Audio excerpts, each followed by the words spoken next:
Okay, we're gonna go ahead and get started. We were on item 5A. We have a motion from Vice Mayor Nielsen, a second from Councilmember Weiss. And at this time, we are voting again to adopt resolution 1029-0526 to set forth the fiscal year 2027 tentative budget and establishing the city's annual expenditure limit and authorize the mayor, city manager, or city attorney and city clerk to execute the necessary documents. So with that, could you please vote? Okay, item passes 5-2. Ron, next item, please.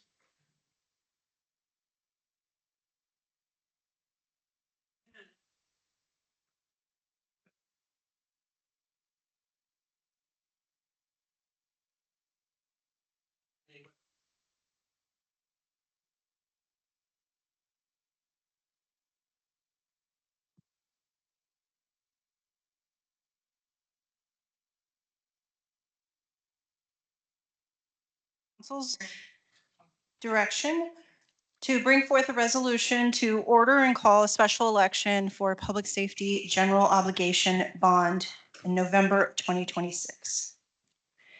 So last year, City Council provided direction to staff to form a citizen bond committee to make a recommendation to council regarding the use of bond funds for future capital projects.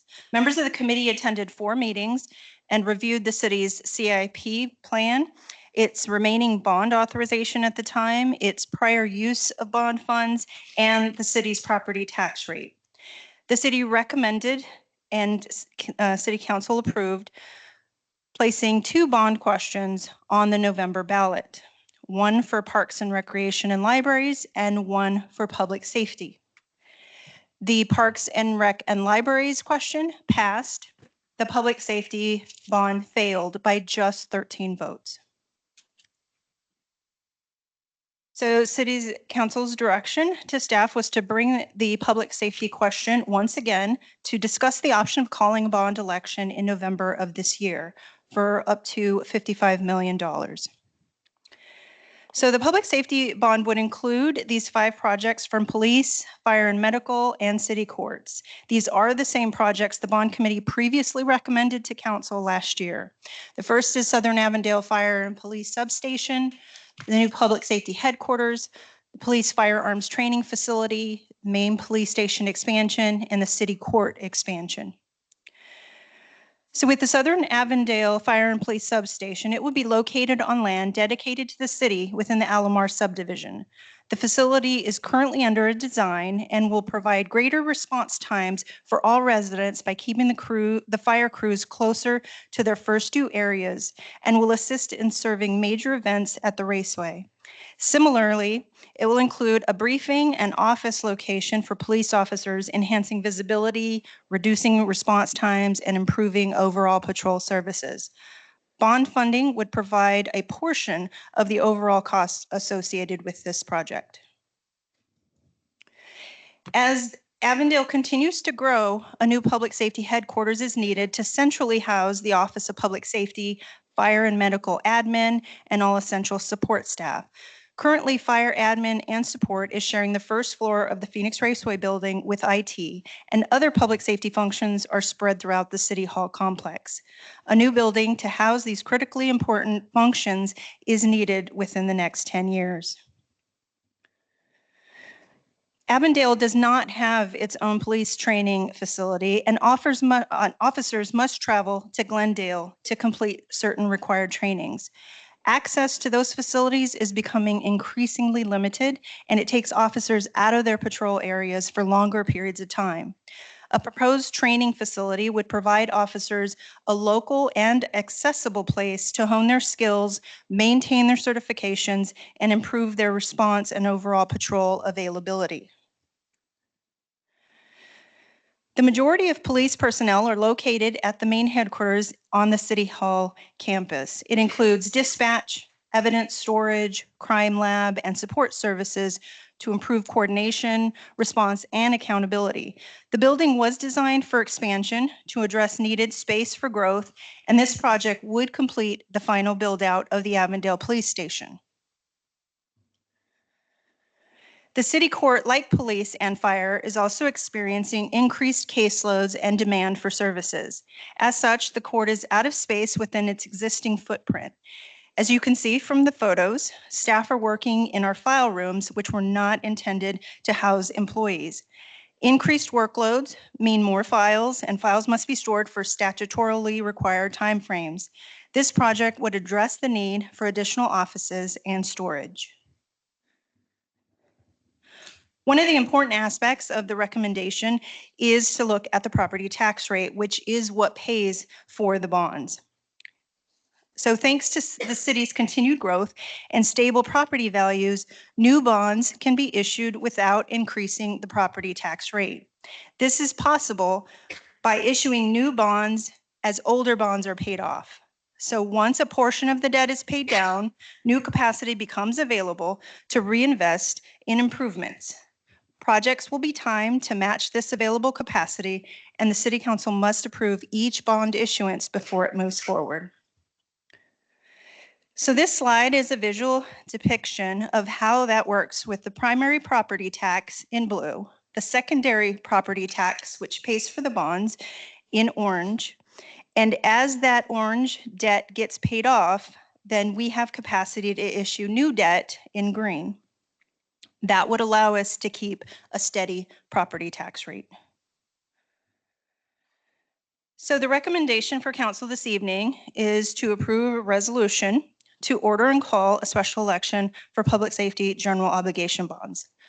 There are some other things for council to take into consideration, is whether other taxing districts will also be placing measures on the ballot this November.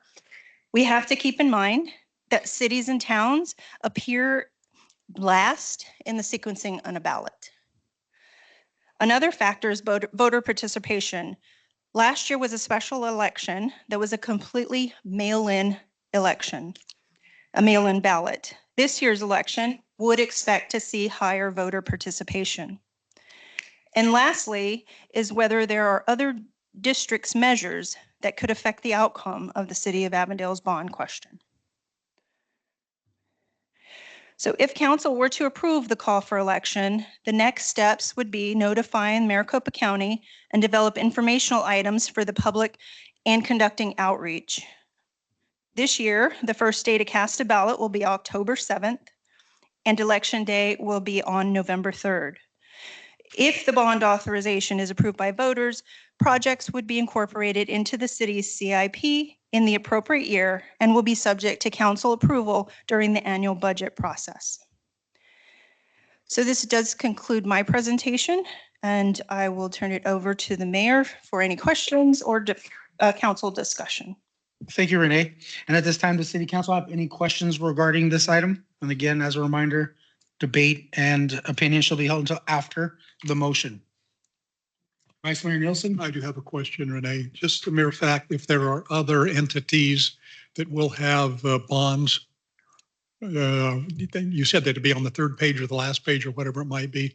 How might that affect, or do you have any idea how that might affect if there's 2 or 3 or 4 or 5 bonds going on at the same time? So Mayor, Vice Mayor, so knowing that cities and towns will always appear last, that means that voters will have to get towards the end of the ballot. We know from the results of our prior election that fewer people voted as the questions went on the ballot. So in our own questions last year, we had more people voting in our first question than in our second. And I guess that would be the other question I would have. Do we need to do more, or are we planning to do more outreach, publicity, whatever it might be, to make sure that that information gets out so that they get through all of them? Mr. Mayor, Council, Vice Mayor, yes, we will continue to educate, do outreach to the community, inform them about what's on the ballot. Of course, we won't be advocating for it, only educating. I'm under the impression that other organizations are ready to step in and do whatever it is they wish to do. We also believe, after talking to the consultant, that given the number of voters expected, some of the negative side effects that happened in the last go around should be mitigated, that more numbers dilute some of the negative impacts from being on the last page, some other things that happened in the last election. Thank you very much. Any other questions from council? Okay, at this time, can I get a motion for staff's recommendation for item 5B? Got a motion from Councilmember Solorio, a second from Vice Mayor Nielsen. If there's no other discussion, just my opinion that we have to go for this. And I would hope that council sees the benefit in assisting our public safety in getting this over the hump. We were so close last time. And as you mentioned, Ron, that there are organizations out there not only prepared to move forward in getting this over the finish line, but more importantly, based upon last time's experience until now, I believe are even better positioned to communicate, advocate, and most importantly, educate on the importance of passing this bond. And so I, for one, am excited that we're going to go back out for this because it's so current. And I believe that we have the infrastructure set up to make this a success. Any other council members? Councilmember Garcia, and then I'll come to Councilmember White. I think it's really important, as we move forward with this bond, that we educate well to the community what it's for, but also 13 votes.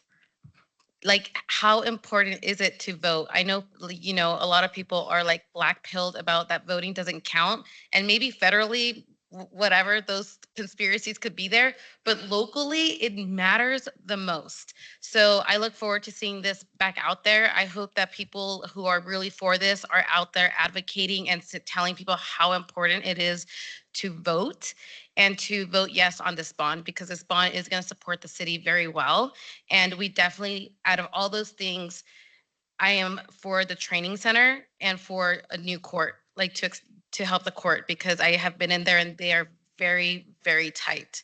So I will be voting yes, but I really hope that we continue to advocate properly. Mr. Mayor, can I just clarify something Councilmember Garcia said? It was 13 votes, which means 7 voters. If 7 voters had voted in the other direction, it would have passed. So it made it even that much closer. Even more important. Councilmember White?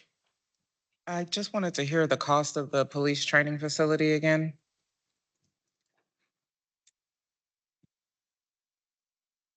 And Mr. Mayor and Councilmember White, while she's pulling those numbers up, these are all very preliminary numbers. They don't include inflation. There's a lot of unknowns moving in this direction, whether we do it on city land, which we have some ideas. There's lots of unknowns. We don't know that 55 will get all the projects done, but it'll make a heck of a dent in getting these projects done. If it passes, of course, council has input in the priorities and how it gets spent and those kinds of things. But it's all early estimates, LNE numbers. And our estimate, Mayor, Vice Mayor, and Councilmember White, the estimate is between 10 and 12 million. Is it possible to get grant funding for that type of building? Is that something we've ever done, or is that something that we could do? Councilmember White, we can certainly look for grants that would be applicable to an expenditure like that. Okay. Mr. Corbin, is that something that's possible? Is grant funding ever available for actual infrastructure? Thank you, Mr. Mayor, Vice Mayor, Councilmember Whites.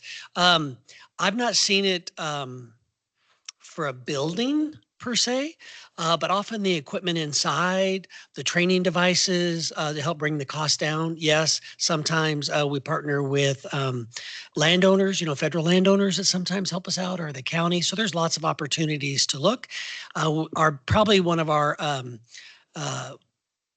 if the bond doesn't pass, we have a couple options for several of these projects. None of them are perfect. But bonding would be, getting grants would be something we would make an effort for. I would argue that congressional direct spending might be the best way to get a large number like that. Transportation often has more big grants than this types of things, but we can absolutely put in some effort for it. But hopefully the bond will pass and we'll be able to make this a priority. Thank you, Mayor. I think the only thing I would recommend, I'm going to be voting for this. This is something that is vital for our community. I don't think we should be sharing training facilities anymore. Fire just got a nice new shiny training facility updated, and I think it's important that I do love Glendale, and I do appreciate the fact that they open up their facility. I think you and I were there before with Senator Kelly when he'd come out and visited that location. But I think that they are getting small, and we're not a priority for them. And so when you're not a priority somewhere, you have to go elsewhere to become that priority. So I think that as long as we are going to put safety first, we should put safety first, and we should ask our voters to get behind us. I think also I would only just make a commentary as to, I'm not sure who was carrying the water to the public, but Councilmember Garcia brought up a good point. It was a loss of really 7 votes. So maybe we have to look at the messaging, and we have to look at how it goes out to the public. I know that our clerk's office did an amazing job. The bond committee did an amazing job. But communicating to the voters is probably going to be more important. They're going to want to see those folks and have a good association. And then barring nothing happening out in the public that we have no control over, because there were a lot of non-controllables last year. I believe that this is something that, you know, voters can advocate to make sure we protect our police and fire, because they're protecting us, and training facilities and having the right equipment and the right infrastructure is what they need. Thank you. Councilmember Solorio? Same what Councilmember Garcia said, and, you know, wanting these types of things, and it's important to educate people. I think sometimes how the message is conveyed doesn't come across. We all know that when we get to like voting cycles and we're looking at different bonds and stuff, we kind of lose interest in some of the language that might be there, or maybe one word doesn't make sense to us. But probably the most basic way that we could explain it to people and then really encourage people. I know that we can't actively participate, but door knocking goes a long way. And some of us have more experience in door knocking than others. So, you know, people can volunteer to do that and be out there sharing the true right message for it.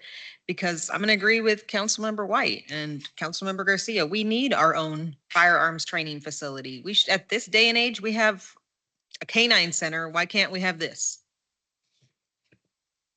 Anything else from Councilmember? Really quickly, Councilmember Solorio, if you wouldn't mind making the motion, can you read the motion?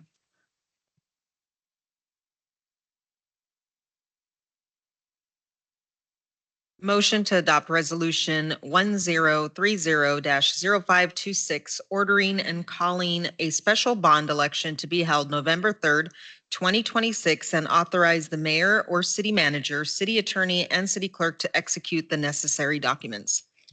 With that, can we get a vote? Item passes unanimously. Good job. Okay.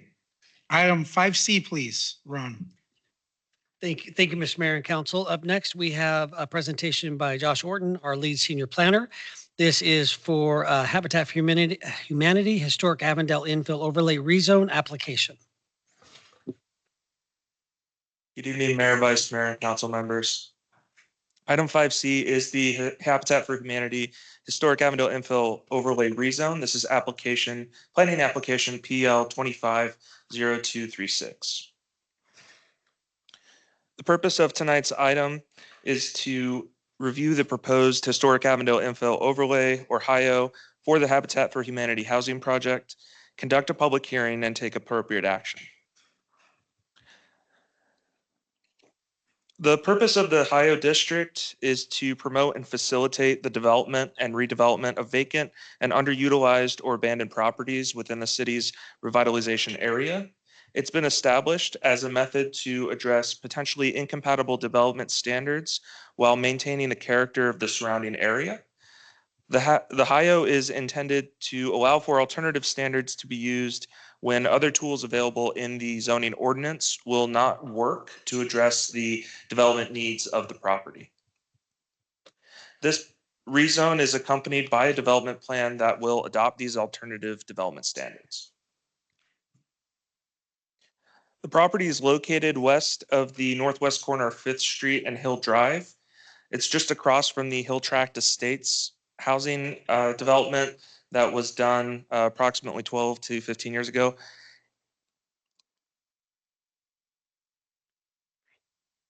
As you can see in the general plan land use and underlying zoning, those will remain the same. This action is purely to adopt a historic overlay and corresponding development plan.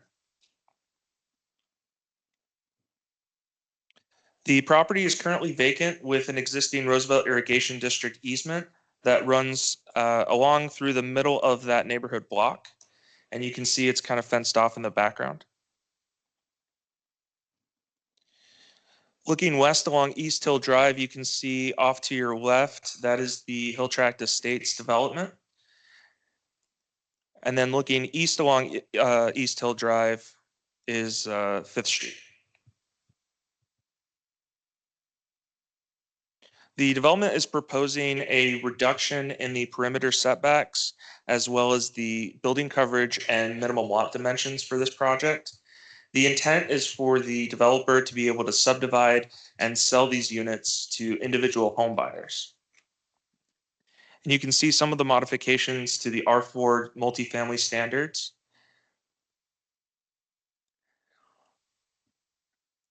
It's important to note that this will not increase the overall height of the district. It'll remain the same as any other multifamily district. Speaking a little bit more about the project and the development plan, this project is 2 duplexes, so a total of 4 single-family attached dwelling units. They'll be accessed off of Hill Drive utilizing a portion of that Roosevelt Irrigation District easement. And the final buildings will be 3 stories with 2-car garages located on the 1st floor. These will also include private fenced yards.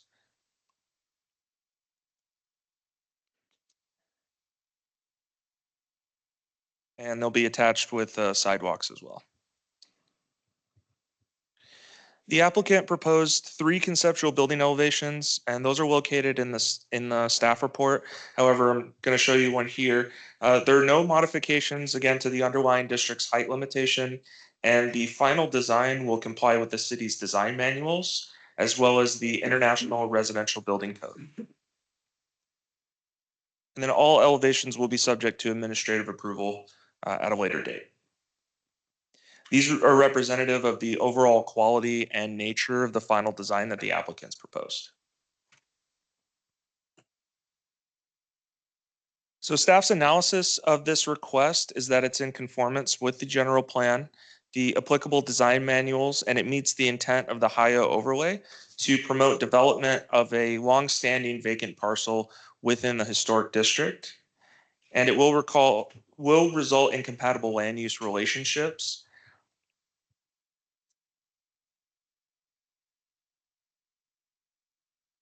As far as public participation, there was a neighborhood meeting held on March 3rd of this year at the Avondale Resource Center.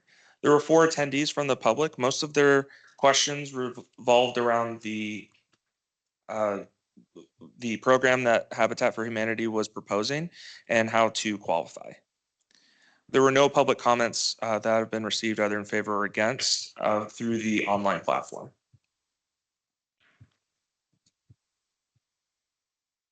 On April 15th of this year, the Planning Commission conducted a public hearing on the HIO rezone request. The commission asked questions regarding the overall building height as well as the building materials located on the west side of the property.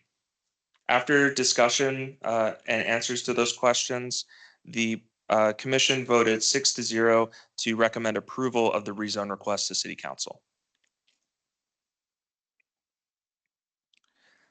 And with that, staff is recommending approval of application PL 250236 and recommends that City Council adopt ordinance 2016-0526, a request to adopt a historic Avondale infill overlay to 0.16 acres, subject to the 5 conditions of approval as set forth in the staff report.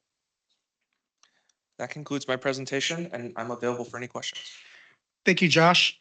At this time, does any member of council have any questions regarding the presentation? Councilmember Weiss? Thank you, Mayor. Thank you. I do have a question with regards to Do we have any other 3-story buildings in that area? So Mayor, Vice Mayor, Councilmember Weiss, at this time, there's no 3-story buildings in that area. However, that entire block and section is zoned to allow for up to, I believe, 45 feet in building height, or 35 feet in building height, I'm sorry. Okay. And it looks like they've decreased all of the setbacks. In the back, they have no setback. So the wall will be right up against the fence line. Is that correct? In the picture? Let me go back to the picture. And I'm trying to also see right there. And I'm also trying to see where the yards are. So that's correct. In order to accommodate the project, they have decreased the western property line. Let me move to a. So the fenced yards are in between the units and then on Okay. the outer edges. Okay.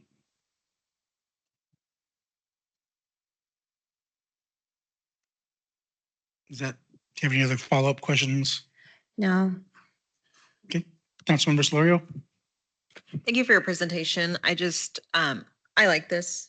I'm a huge fan of Habitat for Humanity and what they do, creating a place to call home with dignity. So I just wanted to thank you for your presentation, and I'm good with it. Mr. Mayor, I'm sorry. Did Councilmember Weiss, did you see his pointer when he pointed to the I yard? did. Okay, I just want to make sure. I you did. actually saw Yep. that. Okay. And so it looks like they have one gate that goes into each one has a gate. Councilmember White? Thank you so much. I appreciate the presentation. Can we go back to the picture with the front of the dwelling rendering? Thank you. How many garage spaces per unit do you know, or is this just a forecast? Mayor, Vice Mayor, Councilmember White, each unit will include a 2-car garage. Thank you. Okay. Councilmember Condi? Thank you, Mayor. Sorry. Thank you for the presentation. I am a big fan of Habitat for Humanity.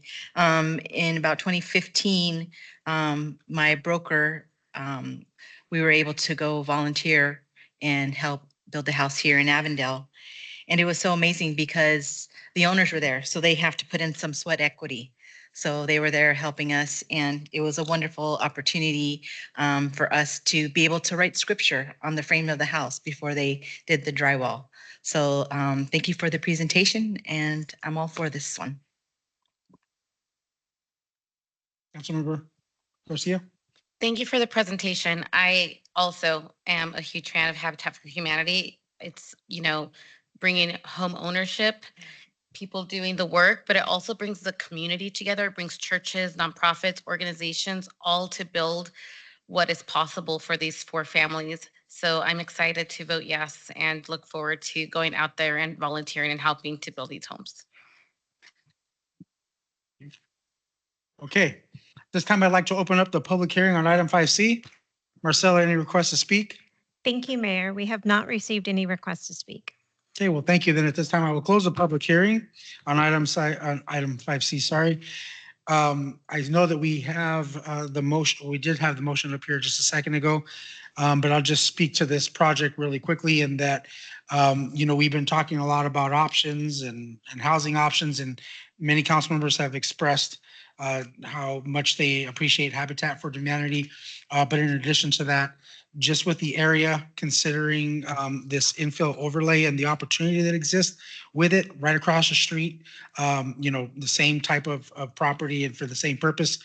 And for that, I appreciate it. So if I can get a motion from council. We got a motion from Councilmember Garcia, a second from Councilmember White. Councilmember Garcia, if you wouldn't mind reading the motion.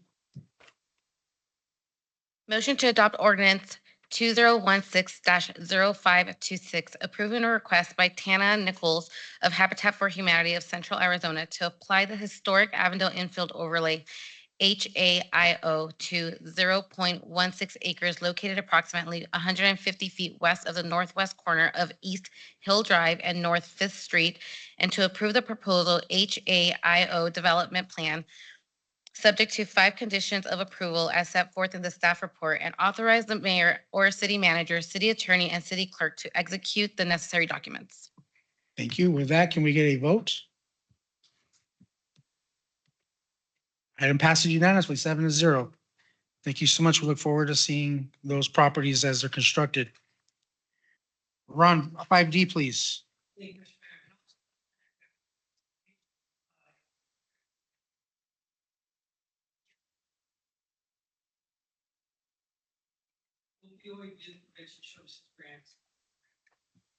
Good evening, Mayor, Vice Mayor, and Council. My name is Cherie Guajardo, and I'm the Family Services Manager with the city. Tonight, I have the pleasure of presenting on our opioid youth prevention services grants and the updates for the conclusion of this first year of the grant cycle.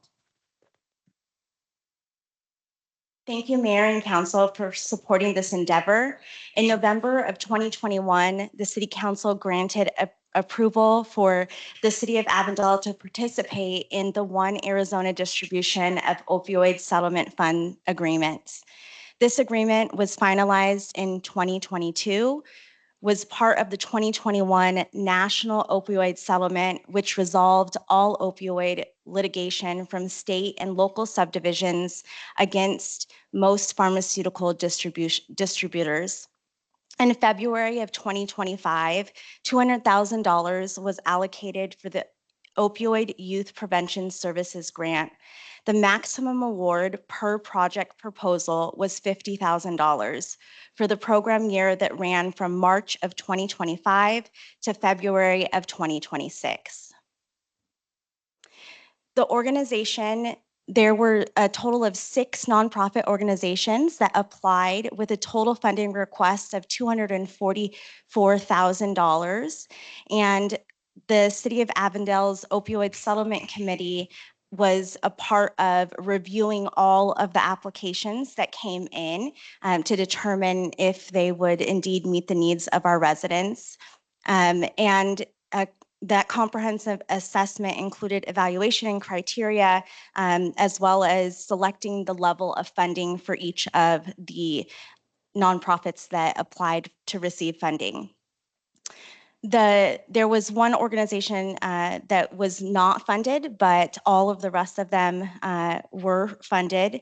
And all of the members that participated in the committee were made up of Neighborhood and Family Services Department staff, Office of Public Safety staff, Marketing and Public Relations, Finance and Budget, Parks and Recreation and Libraries, and Fire and Medical. The nonprofit partners that were awarded were Impact Suicide Prevention Center, Jobs for Arizona Graduates, Not My Kid, Sounds of Autism, and Youth for Youth Incorporated. So now I'd like to cover the highlights for each of the awardees. So a total of 1,823 residents were served through the Impact Suicide Prevention Center efforts. And a key outcome was evidence-based curriculum delivery with measurable gains that were in refusal skills, resource awareness, and prevention knowledge.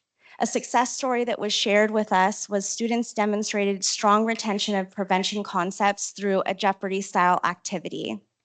This organization was awarded $48,000, and they reached the following high schools: Westview High School, La Jolla High School, and Estrella High School, as well as elementary and K-8 schools and Imagine Avondale School. Jobs for Arizona Graduates, a total of 200 residents were served, and their key outcomes to notate are intensive mentorship, leadership development, prevention education, and project implementation. A success story that was shared with us was West Point High School students led the Be the Reason campaign, reaching more than 1,000 students. The high schools that were included were La Jolla Community School, West Point, and Westview.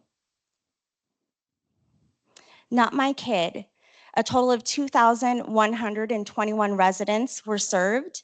In the key outcome areas, strong gains in opioid risk awareness, overdose recognition, and help-seeking behaviors. Their success story that was shared was during a middle school presentation. One student shared, "I really needed this presentation," and discussed pursuing a career in mental health. They were awarded a total of $50,000, and the schools served were Avondale High School within the Tolleson Union High School District, La Jolla Community School, West Point, and Westview. Sounds of Autism. A total of 790 residents were served, and their key outcomes specialized outreach to vulnerable populations, families, and first responders. And their success story was they supported an Avondale family whose daughter has autism and was struggling with addiction and is now in recovery. The programs that they conducted were a mixture of in-person education training, school and youth forums, community partnerships, and social media and referral networks. Youth for Youth. They served a total of 6,372 residents, and their key outcomes were large. They had a large overall reach. They led a peer-led prevention and resiliency education, youth advocacy, and they did Narcan education. Their success story was Health Occupation Students of America, future health professional students educated 38 peers on overdose recognition and naloxone response. The total amount that they were funded was $35,000, and the schools served was Avondale Middle School, Michael Anderson School, Garden Lakes Elementary School, Imagine Avondale Charter School, Westview High School, and Agua Fria High School. So currently, we're working on a new award cycle for all of the 5 nonprofits that were awarded originally. Since they all had success over their first program year, we're currently working on renewing those contracts and funding them for an additional year, and looking forward to seeing all of the amazing impacts that they continue to do in the community. That concludes my presentation. Mr. Mayor and Council, if I could add to her presentation, Sure. and I did not make the practice, so I apologize putting her on the spot. But I want to give a little credit to your team. So just to make sure you know, we've been awarded these funds through the opioid settlement funds. Our legal department has helped secure that finance, all the work. Assistant City Manager Dale Nanigay leads the efforts to manage those funds. Jerry and her team are trendsetters. So they meet periodically in the county with other cities and organizations that use these same types of funds. And we by and far lead the pack in innovation and outreach. If you would just take a minute, I was just told today about the autism, the Sounds of Autism. The county had, the other partners never even thought about this dynamic, this group of residents, and we're amazed at the outcome we have. But if you could just briefly tell council how that meeting went. Sure, absolutely. We had a recent meeting hosted here with other members of the West Valley and the county, and everyone was very surprised that Sounds of Autism was applying for these funds and then was awarded the funds. And so they wanted to know, how does this fit in with their current scope of work? And we were able to share that, unfortunately, Sounds of Autism has worked with a family that has lost a loved one to an opioid overdose. And this was a loved one that was special needs. And so most of you know Cricket, who runs that organization, and she said, hey, we have to do something about this. This is not something that they normally specialize in, but she really felt strongly about trying to make a difference in the community that she serves, and educating those families as well as the young people that it can happen to anyone. And one of the stories that Cricket shared is that she conducted this education with youth, and what she does is she gives out like packets of Skittles, and the kids are sitting there eating their Skittles, and she's talking, and then at one point she says, you know, who ate the purple Skittle? And they raise their hand, whoever ate the purple Skittle. And she uses that as an example to say, well, you just took a lethal dose of an opioid. And do you see how easy that can happen? And so she uses that to teach the kids about being careful about what they're taking. And so, yes, the county was really interested in learning more about that. And they thought, wow, I never even thought to even dive into looking at that population. Well, thank you, Jerry, so much for the presentation and the information. And this item isn't for discussion only, but are there members of council that would like to? Councilmember Condi? Thank you, Mayor. Thank you, Jerry, for coming for the presentation. And I say, yes, yes, yes, let's get this money to these nonprofits that are doing the great work. And Cricket Barrientos and her team do such a fabulous job with really diving into the needs of those on the spectrum. And like you said, who would have thought to, you know, address those on the spectrum and having opioid use. So thank you for being out there, being the boots on the ground and connecting everybody. And I'm looking forward, well, I won't be here next year, but I'll watch online to see what great work they've done with this money. Thank you. Thank you. Councilmember Garcia? Thank you so much for this presentation. That story is a little scary, but it's exactly what the kids need. And to see all of the good work that these organizations are doing, Narcan saves lives. And it's sad that we have to even provide it to children, and that children have to be careful to eat candy. But yeah, and especially like the sounds of autism, like who would have thought? But honestly, that's one of our most vulnerable group of people, because if no one's educating and speaking to them or just letting them know, because I have autistic nieces and nephews, and if you tell them something, they're going to educate everyone around them, and everyone around them's going to know exactly. And it's wonderful that we have organizations in every part of this, especially in our schools. I was really happy to hear all the high schools and all the schools in Avondale, and hopefully we could get them into more of the schools. That way, more kids have the opportunity to learn about this. So yes, this is like amazing. Thank you. On this side, Councilmember White? Thank you so much. I appreciate the presentation. I also wanted to send a special thanks, Mayor, Council. Also recognizing former chief, our super chief, our assistant city manager, Nanagay, because I think the One Pill Could Kill started a few years ago when you were able to kind of hone in and bring that funding to the city. So I wanted to acknowledge that publicly. I don't think a lot of people, we got to know where we've been so we can know where we're going. I bring that up just because my son is now at ASU, but he was a part of the Avondale Youth Advisory Commission and really is serious about trying to stay away from harmful situations where kids are doing drugs. The reality is exactly what you said, though, referring to those Skittles. It's just that simple. I even saw an item of litter on the ground, and I know Mr. Corbin hates me picking up dirt without gloves on because you just don't know. It could be a situation where you're picking something up off the ground in front of your home. You have no idea.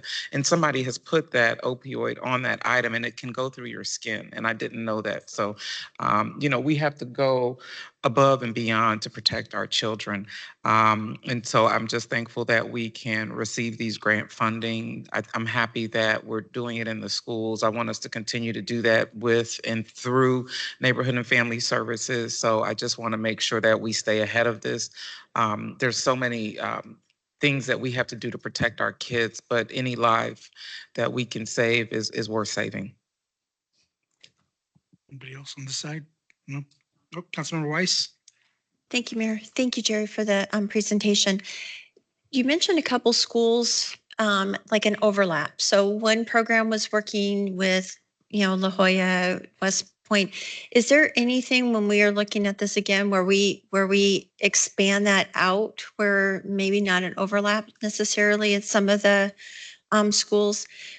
Because I can see where one school's getting multiple organizations coming in and maybe one school is not. I love the program. I think this is great. You know, there's a huge dependency. Once somebody takes an opiate, they can become physically dependent on them. And the drug cartels put them in all different kinds of drugs to get you dependent and physically, dependent on them. But my only question or my only thought is that, is there a way that when we're looking at these grants that we are leveling that field out so that we're taking those funds and spreading them out over a larger area? That's all. Sure. Mayor, Vice Mayor, and council members, thank you so much, Councilmember Weiss, for bringing that up. Two things I want to point out. The first one is that one of the things that we challenge these nonprofits to do at the beginning of the grant cycle was to work closely together in partnership. And that's a little different when it comes to nonprofit work. A lot of nonprofits kind of stay in their lane, so to speak, and we challenge them to kind of reach across and support one another. And so we saw a lot of that happening. And so when you're mentioning kind of that overlap, that was intentional because some of those organizations partnered up together. I think that there's always room to expand and improve, and we'll be looking to that in the coming grant cycle. Some of the challenges that these organizations face is some schools are a little bit more open to having some difficult conversations than others. And so luckily, all of these nonprofit partners are very skilled in having those discussions and have been continuing to follow up with the other schools to share the importance of getting all of the info out to the community and to their school. But thank you. Councilmember Garcia? Sorry, that just mentally boggled me. And it would be awesome if we could relate to them also. Maybe we could do a community event with one of the organizations and have parents present as well, maybe at one of the high schools.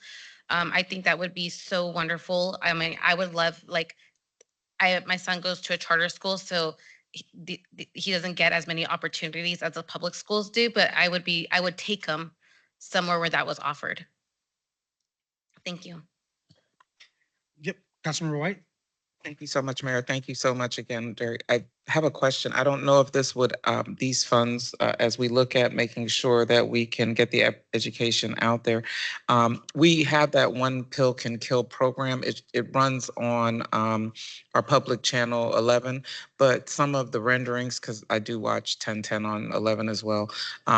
Sometimes when you look at the screens, they're off. You can't see the information that they're presenting, or you can't hear the speaker. So maybe if we can also use the funding or somehow get some funding to make sure when on our public service station, the city channel we can tune into on cable 11, if we can make sure it renders correctly, because we do have a broadcast out there, or maybe have another program like she was saying where we can film it again or do another go round, because the programming that's on TV right now, if you use cable 11, the public service station, unfortunately, it doesn't render correctly. The view is off of the presentation that is delivered, and it's important information. And some parents actually do get it that way by watching channel 11. They get to see even this, I think, online right now. Thank you, Councilmember White, for bringing that up. We'll definitely take a look into that. Jerry, thank you so much for the presentation. We appreciate it. Oh, hold on. Vice Mayor Nielsen? I'd just like to take a different approach here just for a minute. Too many times we get told about the bad things that happen and whatever else, and we're always faced with it. I appreciate the success stories tonight. Those are the things that really need to be brought out. Tina and I working with our interfaith partnership. They are a lot of individuals that want to work with one another, and they do hard things and have to face those hard things as well. But bringing to us the success stories, bringing that out more frequently shows that there's hope, there's opportunity. And too many times it gets stopped right there. And this is what it is. We appreciate the success stories. So continue to do that, and just thank you very much. Thank you so much. We appreciate it. Thank you. Okay, item number 6 is summary of current events. Any council members have anything they'd like to share? Okay, let's start on this side first. Okay, Councilmember Solorio? So I just wanted to share that I received a scholarship through the National League of Cities for a 6-week course on housing as a economic development tool, which is similar to a college course for the next 5 weeks. It's an hour and 15-minute long class that the value of it is $1,500. And we are able to apply for a grant, which we all love grants, to take that course and really learning about all our individual cities and seeing the types of housing that we want, different kinds of housing, executive level housing, all kinds of housing, and how housing really works, how you can truly have it all if you have a mix of different things. So it was very eye-opening because I know I learned a lot. I thought I knew what I knew from here, and they opened up my eyes to something completely different, that it is possible. So I'm very excited about taking that. Rice, anything? What, Councilman White? Councilman White? Thank you so much, Mayor. I had the opportunity to go to ASU today and be part of the audience for President Michael Crow talking about New American University and really the 5-year plan right now for ASU. So I just really, I think even sitting there with him, he had the opportunity to share with us kind of where is ASU going, where have they been. One of the neat things that he encouraged us to do is continue to stay innovative and he highlighted, we look at a lot of the things that are going on in the community, what we're not doing at a very granular level. President Crow asked us all to think about is providing funding for students who want to attend ASU. They don't get a lot of funding from the state, and they admit just about every student who applies. So that was really interesting hearing from President Crow, and I just wanted to say whenever we are looking at education funding in the future, maybe that can include helping some of Avondale students attend ASU. Thank you. Councilman Rakandi? Thank you, Mayor. I just wanted to share, first of all, thank the Neighborhood and Family Services team, specifically Jamie with Neighborhood and Family Services. The church we attend, the Kingswell Church, had an opportunity to help paint a resident in Avondale's home for free. And so they reached out to Neighborhood and Family Services and they identified a person. It was like 80-year-old woman that lived in Cashin. It was her and her sister. So we were able to go out on Saturday and paint the front of their home to kind of beautify it. And so again, I just want to say thank you to Neighborhood and Family Services for helping us identify. And so the Kingswell mission, love God, love neighbor, serve Avondale. And that's exactly what we did on Saturday. Thank you. Thank you. Councilmember Garcia? I attended, so at Modern Grind, there is 2 businesses now that are hosting monthly coffee with vets meetup. So veterans are getting together and we're just hanging out and talking to each other and networking.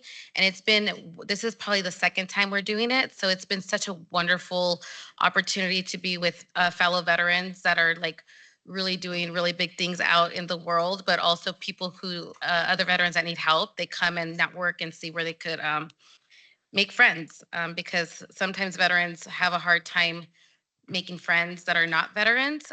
So now they have a community here in Avondale. We're meeting once a month at Modern Grind. So if you're on the Modern Grind website, you could check out to see when the next meetup is.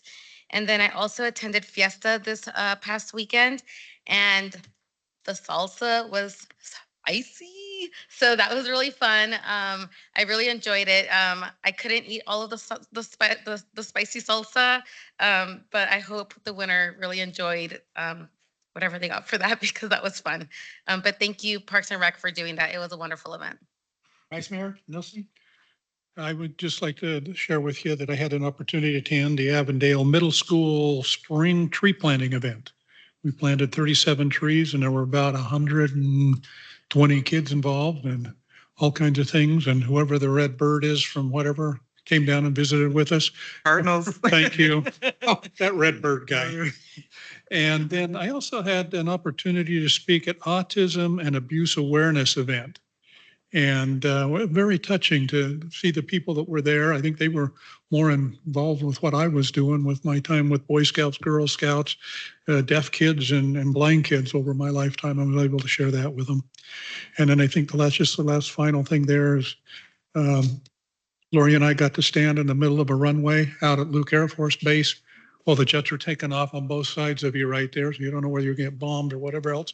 But thank you for that event. I know we're out of time, but if I can use, I'm assuming it's mayor's privilege, if you don't mind, really quickly. Avondale Training Center, most of us, if not all of us, were there. Thank you so much. And more importantly, it was great to kind of see a culmination of opportunity. More importantly, the fact that, as was mentioned by other council members, that our firefighters get to stay here local to take care of that much important training. And the tour was awesome, showing all the different things that they have access to. Also last week, a while back, I created a basket to donate to Read Better, Be Better. And as part of it, I put in a card, mayor, a lunch with the mayor. And it's been a year, but all of a sudden I got contacted by Principal Matt Williams with Desert Mirage Elementary as part of the Pendergast School District, who called and said one of his 8th grade students, Camilo Cruz, won and wanted to cash in on that lunch. And so as I met Camilo, he is a 13-year-old 8th grader who is going on 30. He wants to study bioscience. And when I asked him, what made you put in for this basket? And again, going in regards to that 13 on 30 comment, he said, of all the things you could win that had bells and whistles, I thought, you know what? Not everybody can say they had lunch with a mayor. I thought that was so funny. So anyways, congratulations to Camilo, and thank you to his principal, Matt Williams, for making that happen. I learned a lot from him, and it was a great discussion. And we got to show off New Penny. And then finally, just really quickly to dovetail off of Councilmember Garcia's comments in regards to the fiesta. It was great. I see that the logistics changed a bit, going kind of north-south as opposed to just east-west. And with all the folks that I had contact with, they were very appreciative of that opportunity, of the event itself, and more importantly, just thought it was a great time to bring out all the local community. Great job, public safety, as well as public Park and Rec staff. Thank you so much. All right. Can I get a motion for adjournment? Got a motion from Councilmember White, second from Councilmember Solorio. Please vote. And as a reminder, we'll start the Alamar meeting immediately following. Adjournment passes 7-0. Okay, at this point in time, I would like to call to order the Alamar Community Facilities District Board regular meeting of May 4th, 2026. Item 1 is roll call. Marcella, would you please do the roll call? Board Member Condi? Here. Board Member Garcia? Here. Board Member Solorio? Here. Board Member Weiss? Here. Board Member White? Present. Vice Chair Nielsen? Here. Chair Pineda? Here. At this point in time, the next item on the agenda is approval for the minutes. Are there any requests to consider them separately? Seeing none, can we get a motion? Got a motion from Councilmember White, second from Councilmember Solorio. Can we please vote? Item is passed unanimously. Ron, next item, please. Thank you, Mr. Mayor and Council. Up next, we have a presentation by Renee Weatherless, your district treasurer, for the adoption of the Alamar Communities Facility District fiscal year 2027 tentative budget. So good evening, Chair, Vice Chair, and members of the Alamar Community Facilities District Board. Tonight, we are here to present the fiscal 2027 CFD tentative budget. So the district is planning to issue bonds this year, and will assess a primary and a secondary property tax rate at a total of $4.15. So I would like to note that this property tax only applies to the property owners within the district boundary. The primary property tax rate is capped at 30 cents, and that's to cover the maintenance and operations of the district. The secondary property tax is $3.85, and it is used solely to repay the debt related to the bonds. And the secondary property tax amounts to that $1.1 million. So the total sources for the district are $6,192,886, which is made up of an estimated $5 million for bond proceeds, as well as a total of $1.2 million for property tax. Budgeted expenditures are $6,186,300. The next steps in the budget process are to post a public notice in May and return to the Alamar CFD Board on June 1st to hold a public hearing on the final budget adoption and the property tax adoption, as well as to return for the authorization of those bonds by holding a public hearing on a bond feasibility report and bond resolution. So with that, as staff's recommendation for motion to approve Resolution 1-2026, tentative budget and expenditure limitation for Alamar Community Facilities District for fiscal year 2027. That concludes my presentation. I will take any questions. Thank you, Renee. And at this time, I'd like to open the floor to questions from the district board. Councilmember White? I don't know if I understand. Do they have the opportunity to vote on the bond in the district, the residents in the district? Chair, Vice Chair, and Board Member White, that is included in the property at the time of purchase. Okay, thank you so much for the clarification. Any other questions? Seeing none, can I get a motion? Got a motion from Councilmember Solorio, a second from Vice Mayor Nielsen. Please vote. Item is passed unanimously. And at this time, can I get a motion for adjournment? We got a motion from Councilmember Solorio, a second from Councilmember Condi. Please vote. Believe it or not, this item passes 7-0. We are adjourned. Everybody who's still remaining, please drive safe, and we'll see you in the next council meeting.